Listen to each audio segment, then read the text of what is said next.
In the summer of 2017, Becky and her husband Mark had completely grown tired of living in the city, and they decided that they just wanted to move out into the country, get away from all the city noise. So they listed their home in St. Cloud, Minnesota, and then they spent about a month going and viewing all these different properties in the surrounding area, but nothing really felt like home to them until they came across this one property. It was 80 acres. It was about an hour northeast of St. Cloud. And as soon as they pulled up to this property, they completely fell in love with it. There was a large house, 3 bedrooms, big wraparound porch, a massive 3-car garage, a large garden behind the garage that backed onto a small field and then bush. And as soon as they were on the property, they just knew that this had to be their new home. So they put an offer in, and then come September, they were packing up all their things in St. Claude, and they made the move out to their new home. Once they were moved in and had everything inside the house all settled and set up, it did not take very long at all for them to settle into their new routine. Every morning, Becky would get up, she would go for a run down the road with her 2 shepherd crosses. Every night when Mark got home, the two of them, they would sit on that big wraparound porch, they'd have coffee, and the two of them just felt very at ease in their new home. The next couple of months went really good. Up until December of that year, Mark ended up having to go away on a 1-week business trip.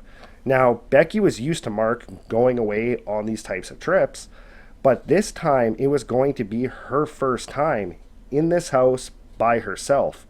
Now, Becky was not overly concerned about that. She absolutely felt at peace and at home in their home, and she knew all the neighbors down the road. She had her dog, so she was not really too concerned. The only problem was that for this trip, Mark was going to be taking their only vehicle, which would leave Becky at home with no vehicle at all, with the exception just a small quad that they used to kind of putter around the property with. So before Mark went, they loaded up, made sure Becky had everything she would need in the house while Mark was gone. Then on the morning Mark was leaving, they woke up together, they had breakfast, gave each other a hug. Mark set off on his trip, and then Becky did what she did every other morning. She took the dogs and went for her run. That day, she basically just sat around the house on her computer, working from home. That evening, she was sitting down in the living room. She had the TV going. She was watching one of her favorite shows. It was about 10 o'clock at night when all of a sudden her 2 dogs kind of started acting a little bit weird. They were staring out the window towards their driveway, towards that gravel road, and they were just completely still, just staring out this window. Becky thought that that was a little strange, so she got up, started making her way towards the window, kind of looked outside, tried to see if she could see anything. She didn't see anything at all, so she brushed it off as the dogs must have just seen a deer, saw an animal, and she made her way back to the couch and continued watching her show. About 10 minutes later, she realized that her dogs were still just staring out the window, and they had not moved. So again, she thought that that was very strange. So she got up, she made her way back to the window, looked outside, and this time she thought she caught a glimpse of something at the end of the driveway, but she could not quite see fully out the window. So she moved the curtain, kind of looked a little bit better, and all of a sudden she notices that at the end of their driveway, right along that main gravel road, there's a silhouette of a man standing at the end of the driveway. She immediately kind of backed away from the window in shock because it was very uncommon to see anybody walking down this gravel road at this hour, let alone just to be standing at the end of their driveway. She took a breath, looked back out the window, and that silhouette was just completely gone. So at this point, she just kind of assumed that, you know what, it was probably the neighbor. They were probably having a hard time falling asleep, so they went for a late night walk just to burn off some energy. You know, the dogs aren't going crazy. I'm sure everything's fine. So she made her way back to the couch, continued watching her show, and she actually ended up falling asleep on the couch that night. The next morning, she woke up, and just like every other morning, she went for a run with the dogs. And on this run, she actually ended up running into that neighbor that was about a mile down the road. And she ended up talking to him for a bit and asked him, like, hey, were you out for a late night walk last night? Like, my dogs were staring out the window. They were acting really weird, and I saw somebody standing at the end of my driveway. Was that you by any chance? The neighbor kind of looked at her a little confused. It was like, no, I was in bed by about 9 o'clock. And the neighbor's like, it was probably somebody else from down the road. I wouldn't worry about it too much. So with that, she said goodbye to the neighbor, continued on with her run. And just like the day before, she spent the rest of the day, once she got home, working on her laptop. That evening, same thing again. She started watching one of her shows on TV. And again, that night at about 10 o'clock at night, her dogs again got up, made their way over to the window. But this time, instead of just standing there completely still staring out it, they both just started growling, like not going crazy jumping up at the window, but just standing there, fixated, not moving, and growling at something outside. This made Becky feel pretty nervous because of what happened the night before. So she took a deep breath, she got up, made her way to the window, and again, she moved the curtain, looked outside. She couldn't see anything outside this time because she had her yard lights and the garage lights were off. So she ended up going closer to the window, put her hands up to look out, and she instantly saw that same silhouette standing at the end of their driveway again. So she immediately, kind of like in shock, jumped back, almost stifling a scream because it just kind of caught her off guard. She could not believe that this person was back. Her dogs at this point were going absolutely ballistic. They were jumping at the windows, they were growling, they were barking. So Becky made her way towards her door. She flicked the light switch for the lights outside, made her way back to the window, looked outside, looked down towards the end of the driveway, and that person was gone. For a half a second, she kind of breathed a sigh of relief knowing that this person was now gone. But her dogs were continuing just to go absolutely crazy. They were still barking, still growling. So she took a step back, and as she turned her head just slightly, she caught a glimpse of something in the bushes just past their garage. So she turned her head further to get a better look, and immediately her heart just completely sank because standing in the bushes just past the garage was that same silhouette. She could see it. It was about 5 yards into the trees. And at this point, she knew that this was not just a person out for an evening walk, that whoever this was had now intentionally came onto their property. And it just put this like jolt of fear right through her entire body. She immediately grabbed the phone. She called the police to say that there was somebody on her property. The dispatcher said that they were going to send a trooper out right away and that they should be there within about 10 minutes. As soon as she hung up the phone with the dispatcher, she made her way into her bedroom. She opened up the closet, opened up her husband's gun safe, pulled out a 12-gauge shotgun, loaded it up with 5 shots of double-aught buck, and then she just sat on her bed with the shotgun pointed at the door. About 10 minutes later, she heard the sound of a vehicle coming down that gravel road, and then she noticed on the wall of her room, she could see the red and blue of flashing lights from a police car. She instantly felt way more relieved, so she got up, she made her way to the living room, she looked out the window, and sure enough, there was a police cruiser turning into the driveway coming directly up towards the house. So she took the shotgun, placed it down on the coffee table, and then made her way to the door to meet the officer. She ended up telling the officer what had happened the night before, what had happened that evening, and the officer told her that he was going to go take a look around the property and see if he can see anything. So Becky stood in the living room looking out the window as this officer made their way down the driveway, flashlight in hand, kind of peering into the bushes. She watched the officer go to where she had seen the figure first that night and the night before, and then watched the officer come back down the driveway and then kind of disappear into the bushes in behind the garage. About 10 minutes later, the officer came back up, told her that he did not see anybody on the property, but that there were some footprints through the bush, and that if she didn't happen to see this person again, to immediately call and that they would come back out and take a look. This did make Becky feel a little bit better, but at the same time, she was wondering, like, where did this person go? Are they going to come back? and she really wished that the police officer would just stay there for a little while longer just in case this person came back. But the officer did have to go. So the officer left, Becky went back into the house, and her blood pressure and her heart rate was so high just from the stress of this that she knew she was not going to be able to sleep that night. So with that, she made her way back to the couch. She ended up calling Mark, told Mark everything that was going on, and Mark said he was instantly going to be heading home, but that it was going to take him about 6 hours to get there.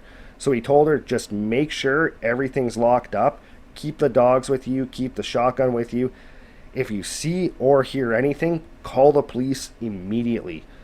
So with that, Becky just basically sat on the couch. She had the TV off, and she just kept looking out the window periodically. About an hour and a half later, both of her dogs, again, they started acting really weird. But this time, instead of going to the window, barking, they both just started whimpering and trying to crawl underneath the coffee table. Becky's looking at her dogs, wondering what the hell is wrong with them. And she just immediately felt incredibly uneasy. She knew that the reason her dogs were acting like this had to mean that there was something dangerous that they were scared of. So she grabbed the shotgun, made her way to the window, looked outside, and almost immediately she just completely froze. Because again, she saw this silhouette. This time though, it was not at the end of the driveway or over behind the garage. It was a lot closer to the house this time. It was about 20 yards away from the house, hiding behind this large apple tree, kind of looking around the trunk of this tree. She immediately, again, just completely froze, staring at the silhouette. After staring for a few seconds, she reached into her pocket, she pulled out her phone, looked down to dial the number, and as soon as a call connected and she put the phone up to her ear, she looked out the window, and that silhouette was gone. So when the dispatcher answered the call, Becky was absolutely frantic. She was freaking out. She's looking out the window, trying to figure out where the silhouette went. She's not really making a whole lot of sense to the dispatcher. She's very frantic. The dispatcher tries to calm her down. Becky ends up being able to tell the dispatcher exactly what was going on. And they said that they were going to send an officer right away and they would be there in less than 10 minutes. And to stay on the phone with them until the officer arrived. So with that, she made her way back to her bedroom. She kept calling out to her dogs, but they would not get out from underneath that table. So now she's in her room, she's sitting on her bed, she has a shotgun pointed towards the door, she has the phone on her shoulder, pressed up against her ear, talking with the dispatcher. About 10 minutes later, just like the dispatcher had said, she could hear a vehicle coming down the gravel road. She could see the lights on her wall. So she got up, made her way to the living room, put the shotgun down on the table again, went to the door and met with the officer. It was actually the same officer that was there earlier, so she told him exactly what had happened, and the officer said he was going to look around the property again. So this time, she stood in the window, looking outside. She saw the officer go to the apple tree. She saw him disappear around the back of the house. And about 10 minutes later, he came back up to the front door and told her that, yeah, he did see footprints by the apple tree and that they disappeared into the bush behind the house. The officer told her that he would hang around the area for about another 20 minutes in case this person came back, and that for the rest of the night, periodically he would cruise that gravel road to see if he could catch this person. So about 20 minutes later, Becky watched the officer drive down the gravel road, and now again she was feeling incredibly lonely and vulnerable. So she made her way back to her room, again calling out to her dogs, and her dogs still would not leave from underneath this table. So she went into the room, sat on the bed just like before with the shotgun pointed at the door. And about 20 minutes later, all of a sudden she could hear the sound of footsteps coming up the stairs towards the door and then making their way along that wraparound porch right past her bedroom window and then around the corner. Becky at this point is just absolutely frozen with fear. Her entire body's just shaking and trembling. Her heart's just racing as she's listening to these footsteps move around to the back corner of the house. When all of a sudden she hears from that back corner, it sounds like whoever this was has now jumped, grabbed onto the side of the roof of the house and is now climbing up onto the roof. Becky at this point can't even move. She's just completely frozen as she's listening to these footsteps on the roof go from one side of the house towards the living room on the opposite side. She again just could not move for several seconds as she's listening to these steps. Finally, she kind of breaks free of the trance. She reaches over, grabs her phone, calls the police. She tells the dispatcher what's going on, and the dispatcher says that she's going to dispatch the officer right away and that he'll be there in less than 5 minutes. So Becky's sitting in her room now, phone up to her ear, talking to the dispatcher, listening to the footsteps move further across the house, when all of a sudden from that far side of the house, she hears this loud thump on the wraparound porch, almost like whoever was up on the roof had just jumped down right by their sliding door into their kitchen. With that, Becky got this like crazy surge of adrenaline, this surge of confidence, and she decided that she was going to take control of the situation. She was not going to become a victim in her own house. So she put the phone down on the bed, she shouldered the shotgun, got up, and started moving towards the living room. Once she got to the living room, she turned into the kitchen towards where her sliding door was that went out onto the porch, when she noticed that standing right at that sliding door was that silhouette. She could not make out any facial features, no features at all. It was just this dark, silhouette-y mass standing right at the door. She immediately just got the shotgun ready to shoot. And right as she was about to start to squeeze the trigger to shoot whoever this was outside, all of a sudden she just starts hearing on her front door. She automatically assumed that this was the police officer. So with the shotgun pointed at this figure, she just yells out, "Back door!" A couple of seconds later, even though she still has a shotgun aimed at this thing, she could hear the officer moving around outside. And all of a sudden she could hear the officer start to yell, "Police, put your hands up!" Becky's looking right at this figure when all of a sudden on its face, where its face should be, all of a sudden it was like it opened its eyes and there was these two red, piercing, glowing eyes looking right at her. Almost instantly, as soon as this thing opened its eyes, it was looking at her, it just shot up straight into the air. The officer also comes running up to the back door. The officer had their flashlight out, had their sidearm, was looking around, looking up at the roof, looking into the air, yelling, "What was that? Where did it go? Where did it go?" Becky ends up opening up the door, ends up pulling the officer into the house and slams the door behind them. The officer is completely frantic, so is Becky, and the officer just kept asking, "What was that thing? Where did it go? Where did it go?" And Becky's saying, "I don't know. I have no idea what that thing was. This is what I've been calling you for all night." The officer ended up radioing for backup, and within about 10 minutes there were 3 other cruisers that had shown up. The other officers, they kind of combed through the entire property looking for any sign of this person or this thing.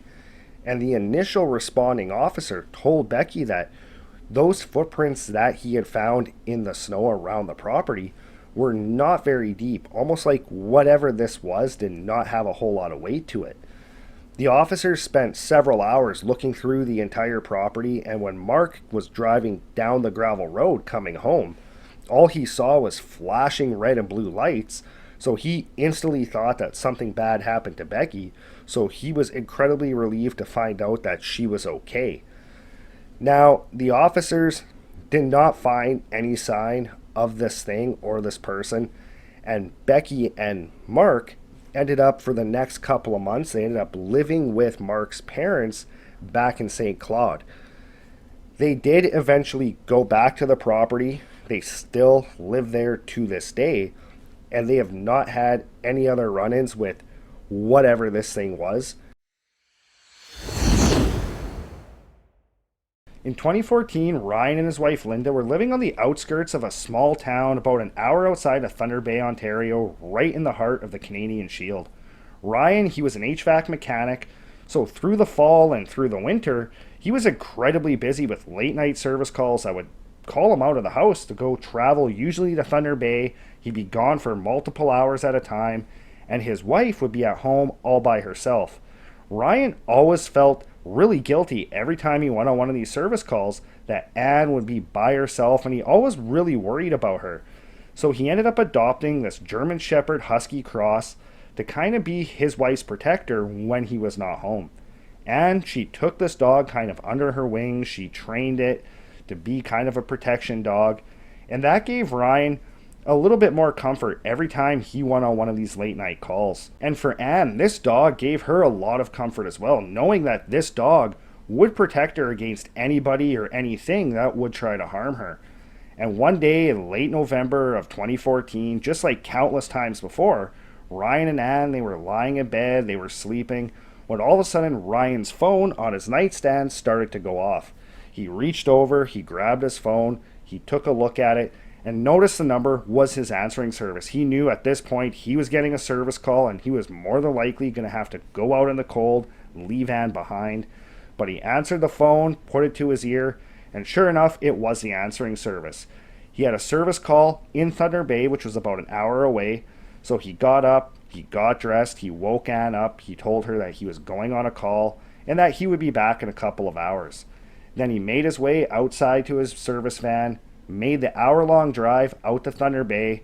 Meanwhile, Anne just continued lying in bed, trying to get back to sleep. A short time later, the dog actually woke Anne up because it had to go outside. Now, Anne did not want to just go take the dog, stick it out the back, because they did not have a fully fenced yard, and the dog would occasionally kind of wander into the woods in behind the house, and she was always worried that the dog would get lost. So she got up out of bed, she took the dog to the back door. Hanging right beside the door was a dog's leash. She pulled it down, hooked it up to the dog's collar, and took her out onto the deck in the back. The dog kind of puttered around the deck a little bit, and it made its way down onto the grass. It did its business, came back up on the deck, started smelling around a little bit again. The whole time, Anne's standing there holding the leash, really not wanting to be outside right now. It was the middle of the night. She was incredibly tired. She was kind of spaced out a little bit, kind of just staring off to the back part of the yard, right up along the fence line, when all of a sudden she noticed that she can no longer feel the dog pulling on its leash. So she turned, she looked down at the dog, and the dog at this point was completely silent. It was standing in that typical shepherd stance where it had its legs ready as if it was about to pounce, and its head was down, its shoulders were up, its hackles were raised, and it had its head tilted up just a little bit, staring towards these two giant storage bins that were just on the other side of the deck, up along this little row of bushes. Anne's looking down at the dog, trying to figure out what's going on with the dog. She says the dog's name, and all of a sudden the dog just starts snarling and growling like crazy.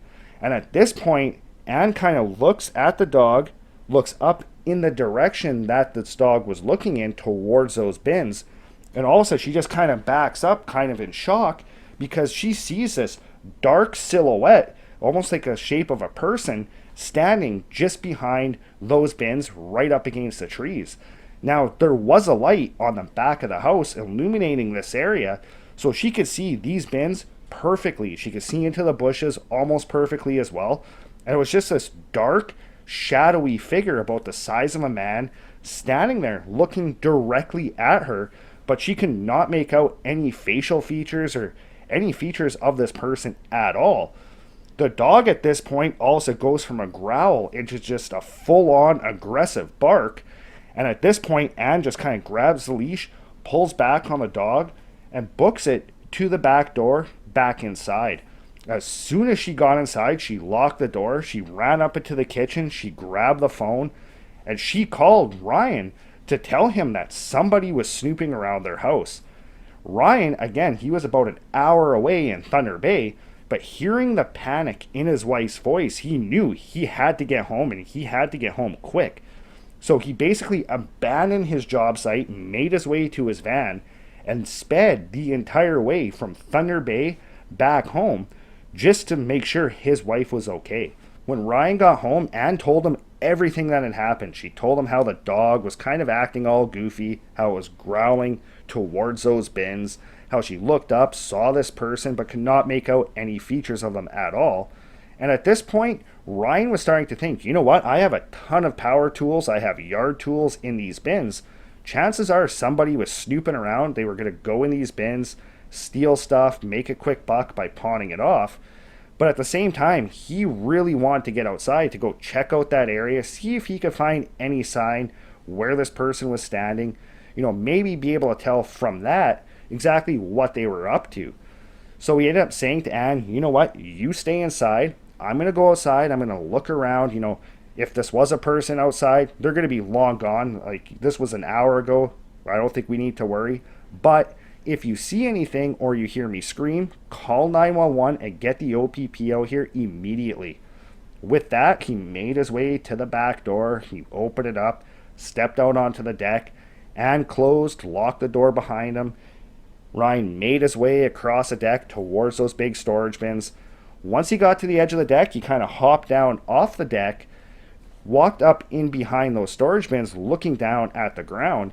Now, there was a little bit of snow on the ground at this point. It was late November, and he could clearly see that there were no footprints whatsoever in the snow behind these bins. Ryan at this point is kind of trying to figure out, okay, my wife saw somebody, there's no footprints here in the snow. Like, I know she saw something, but did she really see a person? Did maybe she see something in the bushes? Maybe was it a branch of the tree? Maybe it was a bird. So he turned, looked at the trees, at those shrubs, trying to figure out if there was anything there at all that Anne could have seen. He's looking at them, and the only thing he at this point could kind of sort of come up with was, maybe it was an owl. Maybe an owl had landed in these bushes. The dog saw the owl. The dog does have a high prey drive. Maybe that's why the dog was going crazy. And that might explain why Anne saw something that, she thought was a person. Maybe the shape of the owl looked like a person's head. So with that, he kind of figured, there's a perfectly reasonable explanation for this. It's more than likely just an owl. So he made his way back inside. He ended up telling Anne, there's no footprints in behind these bins. I'm really thinking, maybe you saw an owl. Maybe an owl did land in these bushes. And Anne started to kind of think about it as well. She started kind of piecing stuff together and how she did not see any facial features on this person. And she only really saw just what looked like the head and shoulder silhouette of a person. So with that, she's kind of thinking, this does make sense. The shape of it, it could have been an owl's head. Maybe it went to take off in flight. That's what looked like the shoulders. If Ryan's saying that there's no footprints, this is definitely what this had to be. So with that, the two of them, they ended up making their way back up to bed. Ryan just decided at that point that he would just get up earlier in the morning. He would go back to that job site before that building opened to get the back up and running. The next morning when Anne got up, Ryan had already left for work, and she immediately found herself replaying the events from the night before in her head, just kind of over and over and over, thinking about what she saw and how much this silhouette did look like a person. And she started thinking about what Ryan said about this being an owl. But the more she thought about it, she was like, there's no way this was an owl. This was definitely a person. Maybe they were standing in the bushes, but, I know what I saw. There's no way that was an owl. And she could not shake that feeling. However, she continued on with her morning. She got ready for work. She made her way into town, which was just a few minutes away. She went to her place of employment. That evening, when she got off, she got back home.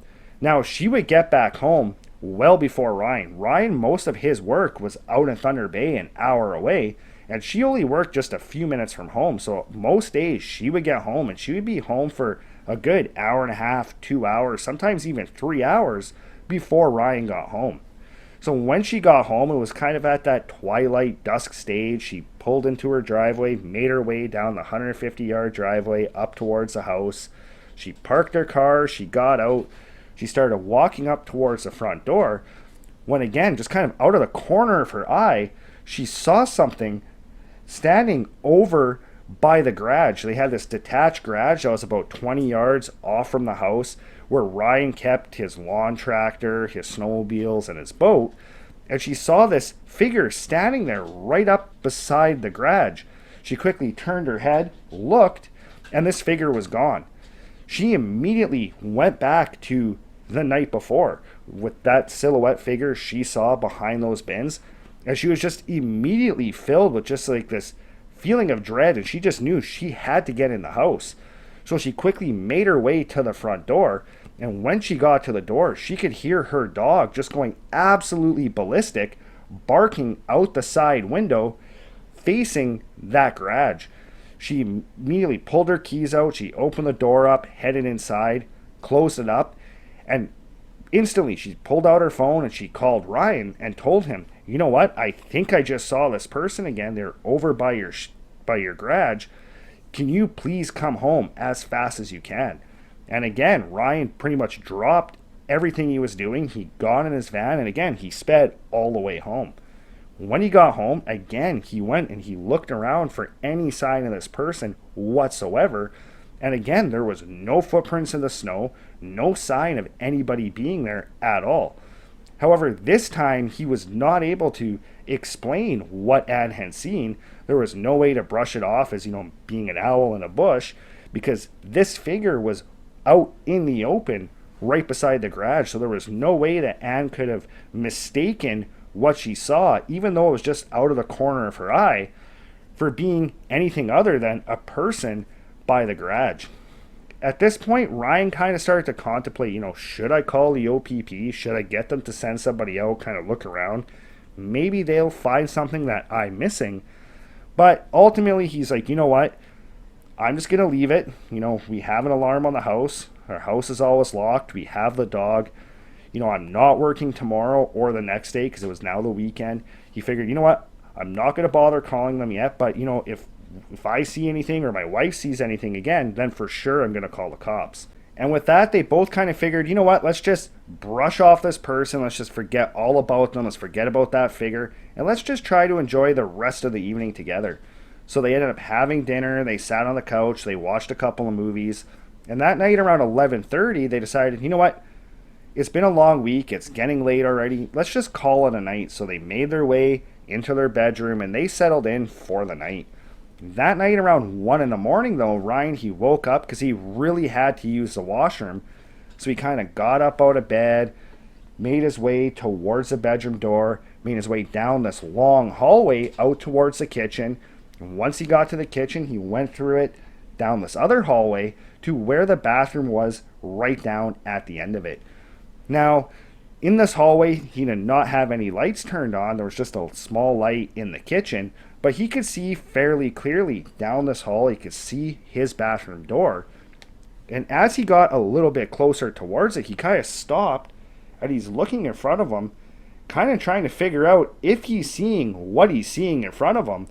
So he kind of blinks a few times, kind of turns his head, kind of starts looking, and he notices, no, there's something in front of me.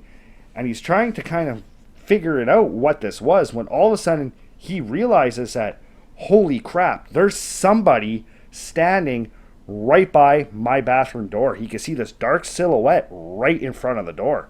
At this point, Ryan's fight or flight instincts kicked in and he chose fight. He immediately ran towards this person standing by the bathroom door and he literally just dove at them like he was going to tackle them to the ground. Except when he was in the air kind of trying to tackle this person, there was nobody there. He just ended up smacking right into the bathroom door. The door flung open. He kind of fell onto the ground. And he's kind of on the ground all confused, like what the hell just happened. He gets up right away, starts looking around, looks into the bathroom, turns the light on. There's nobody in there. There's another door just beside the bathroom that led into a spare bedroom. He immediately opened the door, turned the light on in there, went through this entire room expecting to see somebody in there. Nobody was in there, so he immediately just starts yelling out to Anne that there's somebody in the house. This entire time, he's completely panicked because he does figure that there was somebody in the house, and when he dove towards them, they just sidestepped off to the side, and now they've probably made their way in towards the kitchen and the living room area. So he ends up turning around and just sprinting down this hallway into the kitchen and living room, turns on every single light in those rooms, looking around. He's looking behind the couches. He's looking behind the kitchen island for any sign of this person. and there's nobody there. The dog the entire time was just going absolutely hysterical. It's barking, it's freaking out. It was pretty much running circles all around their house, just losing its mind as if there was somebody in their house. Him and Anne ended up checking every single room of their house with no sign of this person. They checked all the windows were closed, they were all locked. The doors were both closed, both locked, and there was nobody in their house whatsoever. At this point, Ryan had no idea what to make of this, but he just felt like they could not stay in their home that night. So he told Anne, like, we have to go. And him and Anne, they grabbed their dog, made their way out to his work van, and they ended up driving into Thunder Bay to stay at his brother's house for the night. The next day, he went back to the house by himself, looked all around, and again, all around the house, all around where the windows were, where the doors were, there were no footprints in the snow other than his and his wife's. And he just did not know at this point, like, what to make of this. He ended up having a conversation with a friend of his who was fairly religious, and his friend told him that, I think you had some type of entity, maybe it was a demon or something, on your property, and it came into your house. These things do feed on fear. I think you need to have somebody come to your home to bless it, to kind of force this spirit out of it. Ryan really did not know what to make of this, but he figured, what the hell, anything is worth a try at this point. So he ended up having a minister from his buddy's church come out to the property. The minister walked around the house, he did a prayer over the house, put a blessing on it. But then he pulled Ryan aside after, and he told him that as soon as he pulled onto their driveway, he immediately felt some type of presence on that property. And he told Ryan that he did not think that they were dealing with a spirit, an entity, or even a demon, that they were dealing with something completely different, something that he really did not think that he would be able to help them with. He ended up telling Ryan that he advised him to, you and your wife, you guys should sell your house, you should move as far away from this property as possible. But Ryan was not ready to give up on his property. It was his home. He had lived there for several years, him and Anne. So he ended up thanking this minister and told him, you know what, I'll figure it out. Thank you very much for your help. Ryan spent the next couple of months almost religiously just on the internet researching, trying to figure out what they were dealing with. And the closest thing that he could come up with was that whatever Anne saw both times and whatever he saw in the hallway that he tried to tackle was more than likely a shadow person. He has not had any incidents or any sightings of this entity or this being since, and he's not too sure if, having that minister out to the property helped at all.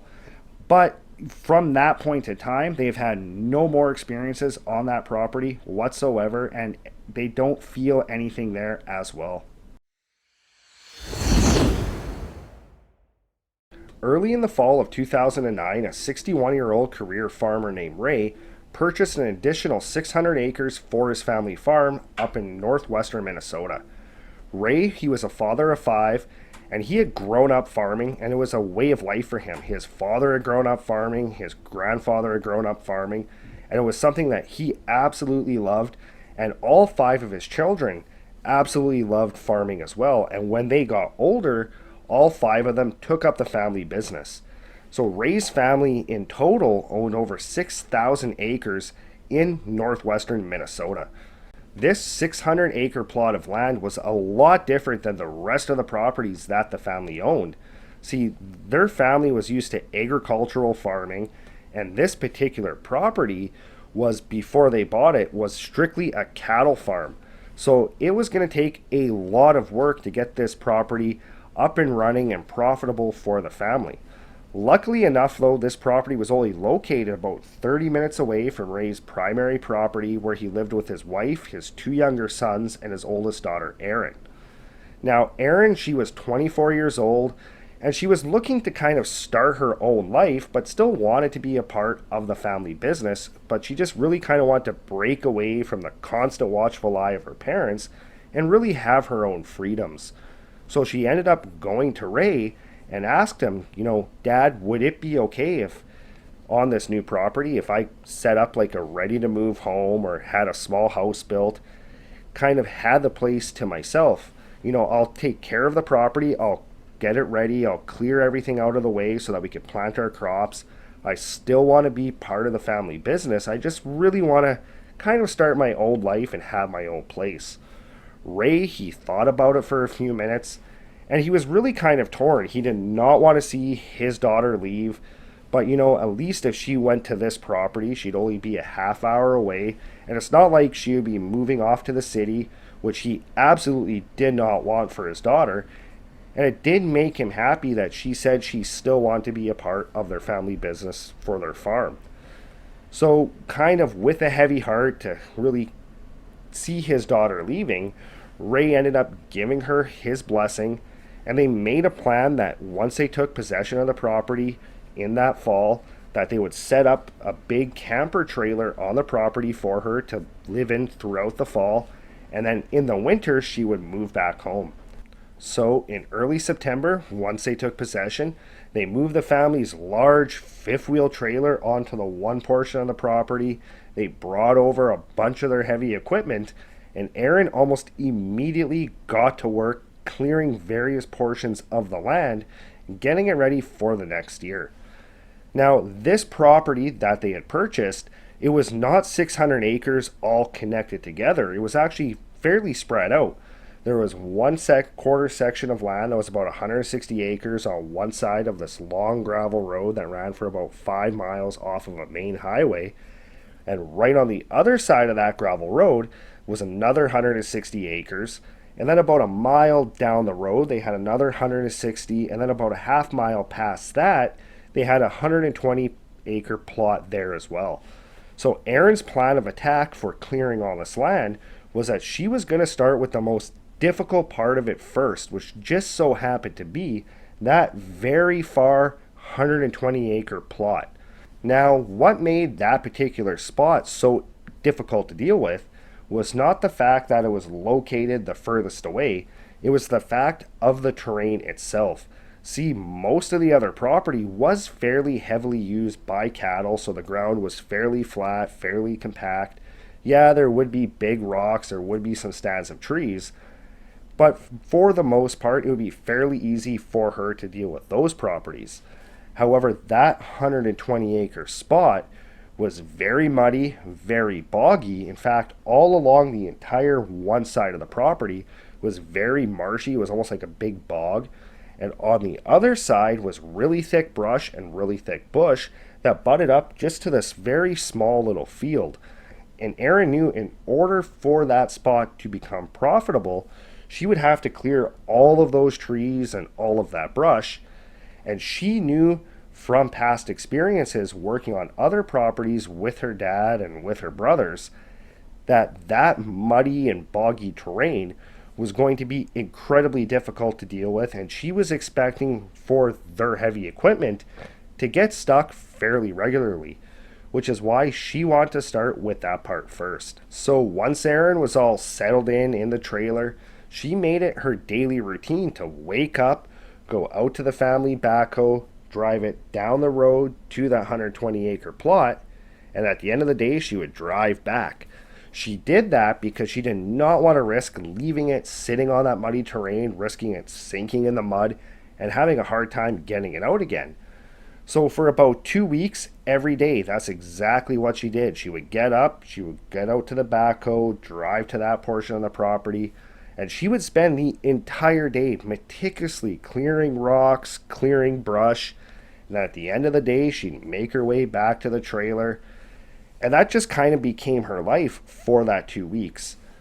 However, one day while she was out working in the fields, she ended up getting the backhoe stuck in the mud right before dark. She tried and she tried and she just could not get this thing to budge. Now, this was nothing new to Erin. She had gotten equipment stuck before. She had seen her brothers get it stuck. Her dad had got it stuck. And she knew how she could deal with it, but she would not be able to deal with it until the morning. So in this moment, she was really faced with one of two options. And that was option one, was to call her dad, have him drive from his place the half hour out to where she was, pick her up, and take her back to the trailer. Or option two was for her just to suck it up and walk the 2 miles back. Now, Erin, being a farm girl, growing up out in the country, growing up out in the woods, a 2 mile walk down a gravel road was absolutely nothing for her. Even if it was in the dark, it was something that she had done growing up all the time, and it really did not faze her. So she got out of the equipment, she locked it up, made her way through the wet, sticky mud back up to the road. Once she got to the road, she just started walking back in the direction of her trailer. She walked for about a mile and she came to a small left-hand turn on the gravel road. Once she came around that turn, her neighbor's property came into view. This neighbor's property, they had these really bright yard lights that cast pretty far out into their fields, and it also cast light right across the gravel road and lit up the entire bush line right along it. As she got a little bit closer towards this neighbor's house, all of a sudden, out of the corner of her eye, she saw something up along that tree line. So she immediately turned her head, looked in that direction, and she noticed that there was a little girl standing about 30 yards away that appeared to be about 8 or 9 in age. She was wearing this whitish gray dress and had this long black hair, and she was just standing in this ditch looking down at the ground, and it sounded like she was giggling. Erin immediately found this to be strange, even though she grew up on a farm and her brother spent countless hours outside at night. Never once would her or her brothers at that age be out alone, especially that close to a woodline, just because of the fact that there's wild animals, and it's just really not safe for a young child to be out in the dark like that. So she immediately called out to this little girl. She just basically said, "Hey, sweetie," and kind of waved to her. And this little girl did not respond. She just kept standing there looking at the ground. Erin did not quite know what to make of that. She just figured that, this little girl was probably told not to talk to strangers. That's probably why she's not responding. She's not waving. She's probably just nervous. She was not expecting somebody to come around the corner. So Erin just very slowly made her way just a little bit closer. When she got about 20 yards from this little girl, she turned, looked back towards her neighbor's house, thinking maybe this was their daughter, and then she turned her head back to where that little girl was, and she was just gone. Erin immediately just started calling out to her, just basically calling out, "Hey, where did you go? Come out of the bush, it's not safe." And there was no response at all. Erin stood there for a couple of seconds trying to figure out what to do. She did not know who this little girl was. She did not know if she was this neighbor's daughter. So she decided that she was going to go up to the neighbor's house just to check. So she went up to the house and she knocked on the door. The door opened up and there was about a 70-year-old man standing in front of her. Erin ended up saying, "Excuse me, sir, do you happen to have a young daughter? There was a little girl in the ditch. I think she went into the woods and she's not coming out." The man ended up saying, "I do have a daughter, but she's about 50 now, so I highly doubt that was her." Erin ended up saying, "Well, sir, I know I saw a young girl. Like, is there somebody else on the road that has a young daughter?" The guy ended up telling her that, yeah, there is a house further down the road, but they do not have any children, and that he really had no idea who this little girl could be. He ended up asking her, "Are you sure you saw a little girl? Are you sure, you didn't see a coyote or something or just a shadow?" And Erin's like, "Yes, I saw a little girl in the ditch." And the man had basically said, like, "Oh, I don't know what to tell you. There's no kids along this street at all." So with that, Erin basically just said, "Okay, thank you, sir." And she made her way back up to the road. Once she got to the road, again, she started calling out to this child, trying to get them to come out of the bush, but there was no response at all. So Erin started to think, did I really see a little girl? It's been a very long day. I've been outside all day. It's dark. Maybe I really didn't see what I think I saw. Maybe, I'm just overtired. So she made her way all the way back to her trailer. The entire time, she just kept thinking about this little girl on the side of the road, and she was trying to debate whether or not she should contact the police and just tell them that there's some little girl wandering around out in the woods. But after thinking about it for a little while, she basically came to the conclusion that she was just overtired and she just needed to get to sleep. So she lied down in her bed and started to drift off. Right as she was finally starting to drift off, she was abruptly woken up by the sound of tapping on the side of the trailer. She quickly sat up, just listening, trying to figure out what she had just heard, when she realized that that tapping sound was coming from the door, which meant that somebody was outside knocking on it. So she got up out of bed, she made her way towards the door, she looked out the window, and she didn't see anybody there at all. At this point, she just kind of brushed it off, thinking, maybe it was a squirrel, maybe it was a raccoon, something just brushed up against the bottom of the trailer. So she started making her way back to her bed. Right as she got to her bed, all of a sudden she heard what sounded like a little girl calling for help, coming from outside the trailer in behind it towards the far bush line. With that, she immediately kind of went into like a protective mode. She immediately thought of that little girl on the side of the road and just instantly assumed that that little girl was in trouble and she needed to go help. So she quickly put on her jacket, she put on her boots, and because she didn't know what the problem was, she's just assuming that it was most likely animal related. She grabbed her 45 and then she ran from the trailer. She went around the side, around the back, and started running towards that far bush line. That bush line was about 75 yards away, and the entire time as she was running, she just kept yelling out, I'm coming, where are you? And she could periodically hear this little girl sounding like she's yelling for help. Once she got to the bush line, Erin stopped and just kind of listened, trying to figure out where this little girl was. She called out again, and then she heard this little girl yelling for help. It sounded like it was coming from about 100 yards down along the bush line, where there was this old collapsed homestead. So Erin started running in that direction. Once she got up towards where this old homestead was, she started to feel a little bit off as she could kind of start to see the silhouette of this homestead come into view. Now, this homestead was not an actual house. It was basically just a fallen pile of debris of rock and wood with a very vague outline along the bottom of an old foundation of a home.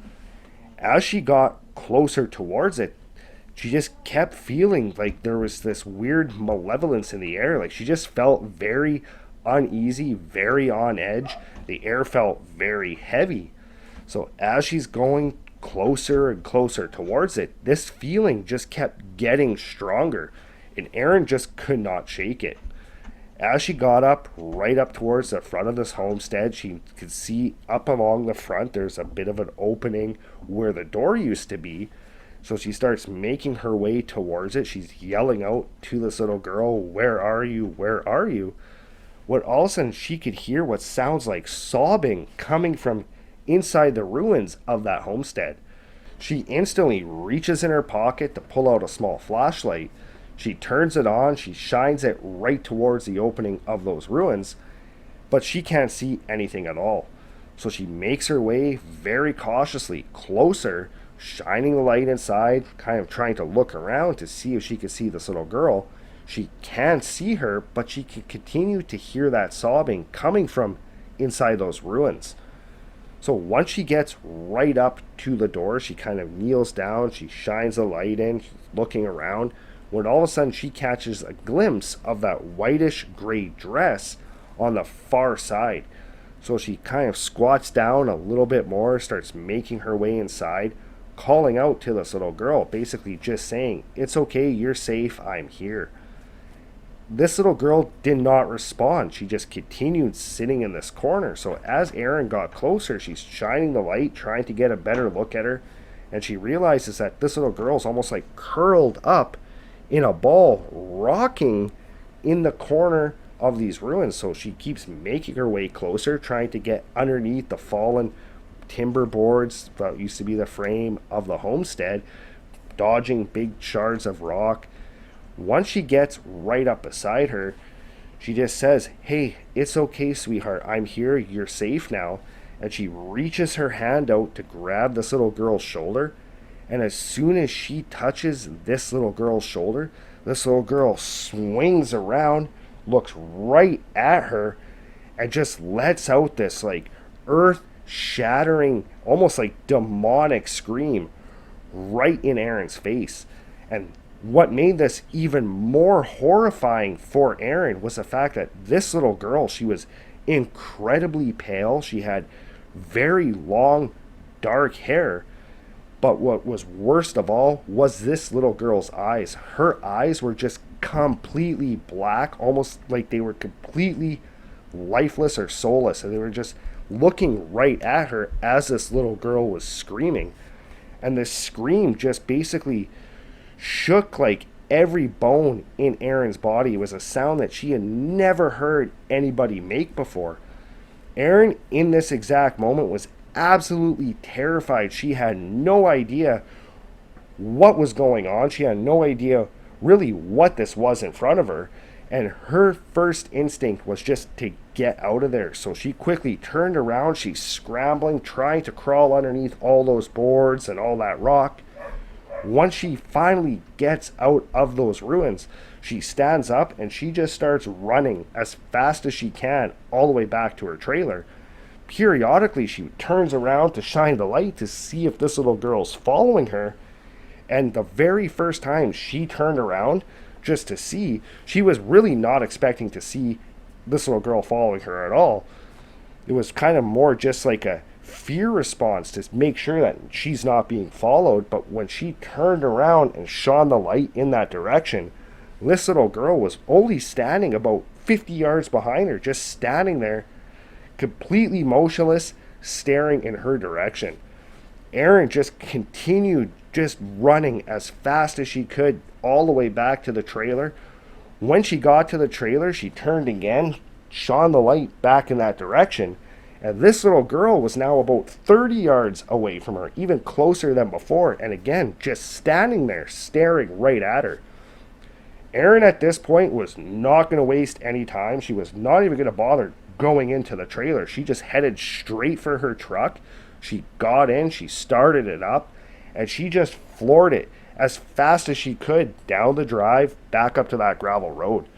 Once she got to the gravel road, she turned onto it to head back up towards that main highway, and she looked in her rearview mirror, and this little girl was standing right at the end of her driveway on that gravel road, staring at her truck as she drove away. Erin at this point just basically headed all the way back to her parents' house. When she got there, she was completely shaken up, almost inconsolable, and she was telling her parents and her dad and her brothers like exactly what had happened, and that she had no idea what this was. She had no idea who this little girl was, just that this little girl was definitely not human, and that she was just not going back to that property. The next day, her brothers and her dad actually went back to that property just to see if they could figure out what had happened. They ended up going up to that old homestead, and that old homestead that the night before was still standing just enough that Erin was able to get into was now completely collapsed all in on itself. Erin never went back to that property. She ended up moving onto another property that her parents owned. And over the years, she did quite a bit of research online to what she had experienced. And the closest thing that she was able to come up with was black-eyed children or some other type of paranormal entity. Well, that's it for today's encounter. I want to know your thoughts on this. Do you think what Erin encountered was one of these black-eyed children? Or do you think that this was something completely different? But as always, thanks for joining us. I do have to apologize if you heard a bunch of noise coming from above me. We just got a new puppy, so my Malinois and this puppy have just basically been play fighting 24/7 for the past week, so it's a little bit noisy. But again, thanks for joining us, and if you haven't done so already, hit that subscribe button, and I'll see you next time.